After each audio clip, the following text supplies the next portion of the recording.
በስመ አብ ወወልድ ወመንፈስ ቅዱስ አሃዱ አምላክ አሜን። የልዑል እግዚአብሔር ቤተሰቦች እንደምን አላችሁ? እንደምን ቆያችሁ? በያላችሁበት ሰላም እግዚአብሔር ይብዛላችሁ። አምላካችን እግዚአብሔር ስለዚች ዕለትና ሰዓት ክብርና ምስጋና ለእርሱ ይሁን። ንጹሕ የሆነ ከቁርባኑ ይቀበል፣ ንጹሕ ያልሆነ ግን አይቀበል። ለሰይጣንና ለመላእክተኞቹ በተዘጋጀ በመለኮት እሳት እንዳይቃጠል በልቡናው ቂምን የያዘ ልዩ ሐሳብና ዝሙት ያለበት ቢኖር አይቅረብ። ደፍራችሁ ወደ ክርስቶስ ሥጋና ደም ብትቀርቡ ከእርሱ ለመቀበላችሁ መተላለፍ የለብኝም። ኃጢአታችሁ በራሳችሁ ይመለሳል እንጂ በንጽሕና ሆናችሁ ባትቀርቡ እኔ ከበደላችሁ ንጹሕ ነኝ ይላል። እንግዲህ አዋጅ በቤተ ክርስቲያን የቅዳሴ አገልግሎት መካከል በካህኑ የሚታወጅ አዋጅ እንደሆነ ብዙዎቻችሁም እንደምታውቁት እንደምታስታውሱት ግልጽ ነው። ስለዚህ በዚህ ላይ ተመስርተን ንጹሕ የሆነው ማን ነው? ከአዋጁ አንጻር ንጹሕ የሆነ ማን ነው የሚለውንና ሰው እንዴት ነው ንጹሕ መሆን የሚችለው፣ አዋጁንስ እንዴት ነው መረዳትና መገንዘብ የምንችለው በሚለው ዙሪያ ላይ አንዳንድ ሀሳቦችን እያነሳን ለጥቂት ደቂቃዎች አብረን እንቆያለን። መልእክቱ ለሌሎችም እንዲደርስ ላይክና ሼር ማድረግን አትርሱ። ይህ አዋጅ አስፈሪ ከመሆኑ የተነሳ ለአንዳንድ ሰዎች እኔ እንዴት ንጹሕ አይደለሁም፣ እንዴት ብዬ ነው ይህንን ቅዱስ ቁርባን መቀበል የምችለው በሚል በርካቶች እንዲፈሩ ሁልጊዜም በመፍራት እንዲኖሩ የሚያደርግ ኃይለ ቃል ስለሆነ እንዲሁም በርካታ አባቶች ይህንን መልእክት ወይም ይህንን አዋጅ ቃል በቃል አይሉትም። በራሳቸው አገላለጽ ይገልጹታል። በራሳቸው መንገድ ሰውን የሚያስፈራ ስለሚሆን ሰዎች በሚረዱት መንገድ፣ ሰዎች በሚገነዘቡት መንገድ በራሳቸው አገላለጽ ሲገልጹት እናያለን። እንግዲህ የዚህ አዋጅ ዋና መሰረት በማቴዎስ ወንጌል ምዕራፍ 26 ከቁጥር 26 ከ28 ባለው ክፍል መድኃኒታችን ኢየሱስ ክርስቶስ ለደቀ መዛሙርቱ የቅዱስ ቁርባንን ስርዓት በሰራበት ጊዜ የሰጠውን ስጦታ መሰረት ያደረገ እንደሆነ ይታወቃል። የማቴዎስ ወንጌል ምዕራፍ 26 ከቁጥር 26 ከ28 ባለው ክፍል ሲበሉም ኢየሱስ እንጀራን አንስቶ ባረከ፣ ቆርሶም ለደቀ መዛሙርቱ ሰጠና እንካችሁ ብሉ፣ ይህ ሥጋዬ ነው። ጽዋውንም አንስቶ አመስግኖ ሰጣቸው፣ እንዲህም አለ፣ ሁላችሁ ከእርሱ ጠጡ፣ ስለ ብዙዎች ለኃጢአት ይቅርታ የሚፈስ የአዲስ ኪዳን ደሜ ይህ ነው አለ ነው የሚለን ወንጌላዊ ማቴዎስ። ሁላችሁ ከእርሱ ጠጡ፣ ስለ ብዙዎች ለኃጢአት ይቅርታ የሚፈስ የአዲስ ኪዳን ደሜ ይህ ነው። ዓርብ ስለሚፈጸመው የክርስቶስ ቤዛነት የደሙን ፈሳሽነት ለዓለም ሁሉ የሚሆነውን ማዳን ዓርብ ላይ ሊፈጽም ሐሙስ ዕለት የፈጸመው ወይም የሰራው የቅዱስ ቁርባን ስርዓት እንደሆነ ይታወቃል። ሐዋርያው ዮሐንስ ደግሞ የክርስቶስ ደም ከኃጢአታችን ሁሉ ያነጻናል ሲል የክርስቶስ ሞት፣ የክርስቶስ የደሙ ፈሳሽነት፣ የክርስቶስ ቤዛነት ለዓለም ሁሉ የኃጢአት ስርየት እንደሆነ የገለጸውን እንረዳለን። ይህንን ወንጌላዊ ሉቃስም ይህን ለመታሰቢያ ያድርጉት ማለቱን በሉቃስ ወንጌል ምዕራፍ 22 ቁጥር 19 ላይ እያሰፈረውን እናገኛለን። እንግዲህ ከዚህ አዋጅ አንጻር መድኃኒታችን ኢየሱስ ክርስቶስ ደሙን አፈሰሰ፣ ሥጋውን ቆረሰ ስንል ደግሞም ስለ ብዙዎች ለኃጢአት ይቅርታ የሚፈስ የአዲስ ኪዳን ደሜ ተብሎ ከተነገረ ንጹሕ ያልሆነና ንጹሕ የሆነ የሚለውን አገላለጽ እንዴት ነው የምንረዳው የሚለውን እንደ እግዚአብሔር ቃል ነው ዛሬ ባጭሩ የምናየው። እንግዲህ መጀመሪያ የክርስቶስ የደሙ ፈሳሽነት፣ የክርስቶስ ቤዛነት ለሰው ልጆች ሁሉ የኃጢአት ስርየት እንደሆነ ይታወቃል። ይህንን ያመኑ ክርስቲያኖች ሁላችሁም ከእርሱ ጠጡ ተብሎ እንደተነገረው ያመኑ ክርስቲያኖች እንደ ቃሉ ክርስትናን የተቀበሉ ሁሉ ይቀበሉት ዘንድ የግድ መሆኑን ግን መገንዘብ ይገባናል። ክርስቲያን ሆኖ ቅዱስ ቁርባኑን የማይቀበል ካለ የክርስትናን እውነት ያልተረዳ ነው ማለት ነው። ምክንያቱም ክርስትና አንደኛው ጥምቀት ነው። ቤተክርስቲያን ምስጢራት ከምትላቸው መካከል አንደኛው ጥምቀት እንደሆነ ሁሉ ሌላኛው ደግሞ ቅዱስ ቁርባን የምንለው ነው። ሌሎችንም የቀሩትን 5 ምስጢራት ጨምሮ ማለት ነው። እንግዲህ ይህንን ምስጢር በውል መረዳት ያስፈልጋል። ሐዋርያው ቅዱስ ጳውሎስ ንጹሕ ያልሆነ ከቁርባኑ አይቀበል ሲል በካህኑ የታወጀውን አዋጅ ሐዋርያው ቅዱስ ጳውሎስ በአንደኛ ቆሮንቶስ ምዕራፍ 11 ላይ ከገለጸው ጋር ማነጻጸር እንችላለን።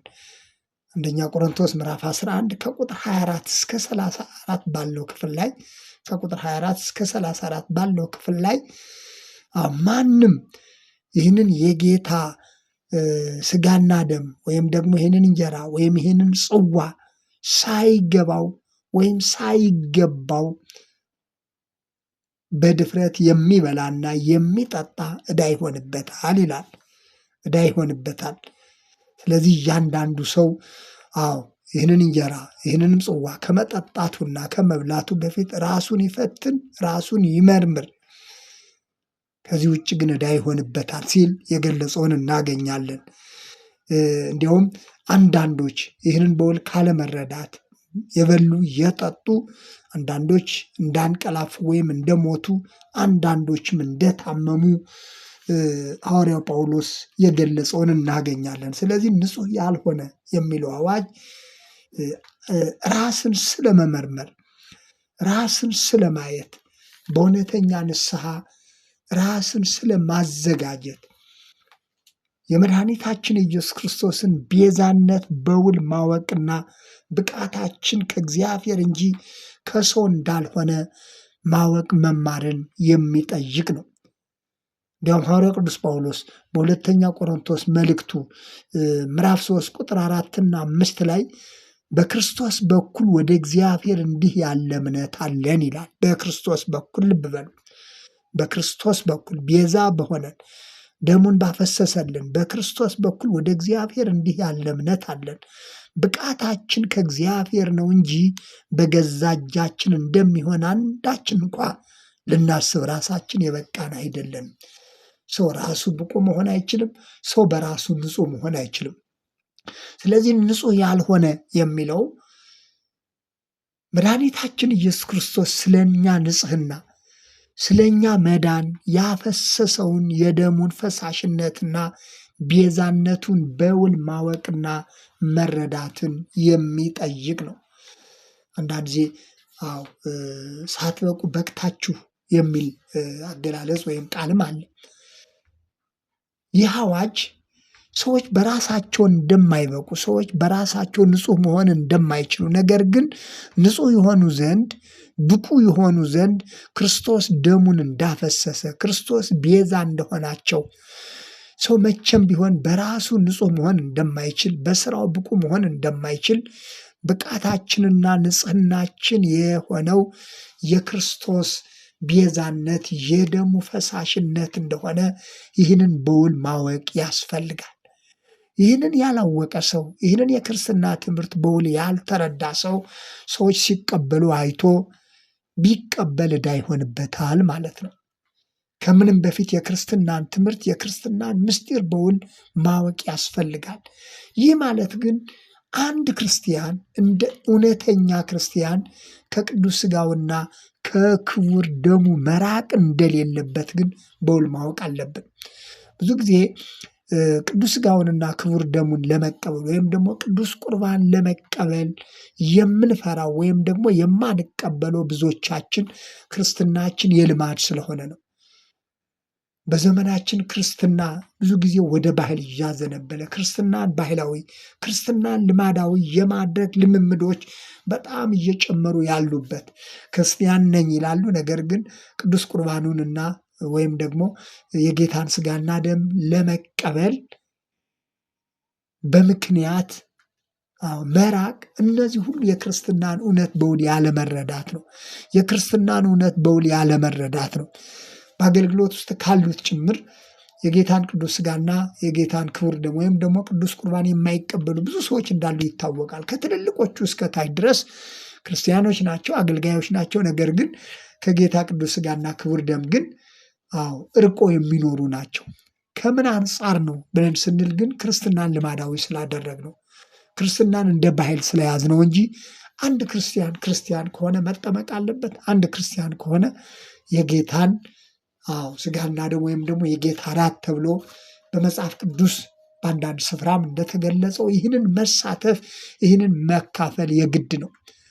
ለዚህ ግን ራስን መመርመር፣ ራስን ማየት፣ ሰው ራሱን ሲመረምር ድካም እንዳለበት ኃጢአት እንዳለበት ያውቃል። ስለ ኃጢአቱና ስለ ድካሙ ደግሞ የመድኃኒታችን የኢየሱስ ክርስቶስ ደም እንደፈሰሰለት ደግሞ ይረዳል ማለት ነው። ለዚህ ነው ሐዋርያው ቅዱስ ጳውሎስ በአንደኛ ቆሮንቶስ መልእክቱ ምዕራፍ 6 ቁጥር 11 ላይ በጌታችን በኢየሱስ ክርስቶስ ስም በአምላካችን መንፈስ ታጥባችኋል፣ ተቀድሳችኋል፣ ጸድቃችኋል አለ።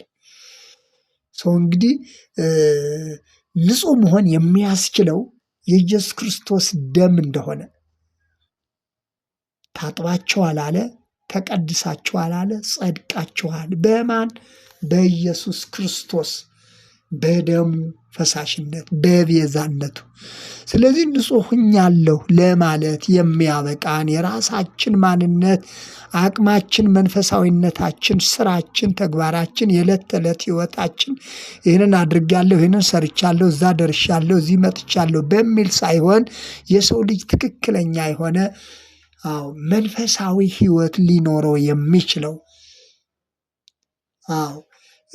ንጹሕ ነኝ ብሎ ለማለት የሚያስችለው የክርስቶስ ደም የቤዛነቱ ስራ እንጂ ሰው መቼም ቢሆን በራሱ ንጹሕ ሆኖ አያውቅም፣ ንጹሕ መሆንም አይችልም። ንጹሕ ያደረገን የክርስቶስ ደም ነው። ቅዱስ ቁርባን የምንለው ሥጋ ወደሙ የምንለው ይህ የቅዱስ ቁርባን ስርዓት የተመሰረተው በመድኃኒታችን በኢየሱስ ክርስቶስ ስለሆነ እርሱም ደግሞ ዓርብ ሲሰቀል የሚሆነውን ለዓለም ሁሉ መዳን የሚፈሰውን የቤዛነቱን ስራ በማሳየት ስለሆነ ሞቱንና ትንሣኤውን የምናስብበት የኃጢአታችንን ስርየት የተቀበልንበት የክርስቶስ ሞቱና ትንሣኤው በደሙ ፈሳሽነት ያገኘ ነው የቤዛነት ስራ ስለሆነ ይህንን ማወቅ ማለት ነው። አንድ ሰው ንጹሕ ለመሆን ይህንን እውነት መቀበልና ማመን አለበት። ከዚህ ውጭ የሰው ልጅ መቼም ቢሆን በራሱ ስራ ፍጹም የሆነ ንጹሕ የሆነ ህይወት ሊኖረው አይችልም። የአዳምን ኃጢአት የአዳምን ውድቀት ተከትሎ የሰው ልጆች ሁሉ ኃጢአተኛ እንደሆኑና እንደነበሩ ይታወቃል።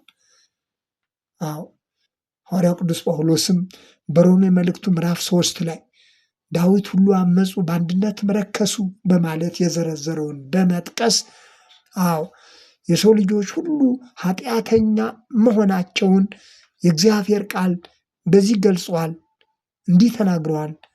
አሁን ግን በጌታችን በኢየሱስ ክርስቶስ ቤዛነት እንዲያው በጸጋው ይጸድቃሉ በማለት ኃጢአተኛ የነበረውን የሰው ልጅ በክርስቶስ ቤዛነት ወደ ጽድቅ እንዳመጣ፣ በደሙ ፈሳሽነት ወደ ጽድቅ እንዳመጣ፣ ንጹሐን መሆን የሚያስችለንን የደሙን ዋጋ እንደከፈለልን ሐዋርያው ጳውሎስ ሰፋ አድርጎ የገለጸውን እናገኛለን።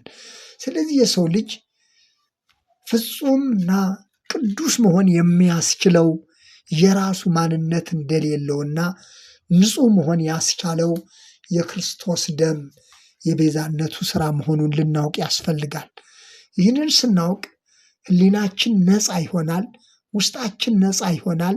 የጌታችን የኢየሱስ ክርስቶስን ቅዱስ ሥጋና ክቡር ደም ስንቀበልም በልማዳዊ ሁኔታ ሳይሆን እርሱ ደሙን ያፈሰሰው ስለኛ ጽድቅ ስለኛ የኃጢአት ስርየት መሆኑን ተገንዝበን ውስጣችን ደስ እያለው ሞቱንና ትንሣኤውን እያሰብን እንቀበላለን። ስለዚህ በአዋጁ ውስጥ እንደተነገረው በአዋጁ ውስጥ እንደተገለጸው ንጹሕ ያልሆነ አይቀበል። በልቦናው ቂምን የያዘ ልዩ ሐሳብና ዝሙት ያለበት ቢኖር አይቅረብ። ይህ ስነ ምግባርን ጭምር የሚመለከት ነው። ስነ ምግባርን ጭምር። ምክንያቱም አንድ ሰው ክርስቲያን ሲሆን በክርስቶስ ደም የተዋጀ በቤዛነቱ የእግዚአብሔር ልጅ የሆነ በደሙ ፈሳሽነት ንጽሕናንና ቅድስናን ያገኘ መሆኑን ሲያውቅ ወደዚህ ቅዱስ ሥጋና ክቡር ደም ሲቀርብም ራሱን በማየት ራሱን በመመርመር እንደ አንድ ክርስቲያንም በስነ ምግባር ሕይወት በመመላለስ እግዚአብሔርን በመፍራት በመመላለስ ይቀርባል ማለት ነው። ስለዚህ የሚቀበለው ቅዱስ ሥጋና ክቡር ደም ልማዳዊ ሳይሆን ሕይወት እንደሆነ በመድኃኒታችን በኢየሱስ ክርስቶስ የተገኘውን ማዳንና ቤዛነቱን እያሰበ መሆኑን የሚገልጽ አዋጅ መሆኑን ልናስተውል ያስፈልጋል። ስለነበረን ጊዜ የእግዚአብሔር ስም የተመሰገነ ይሁን። አሜን።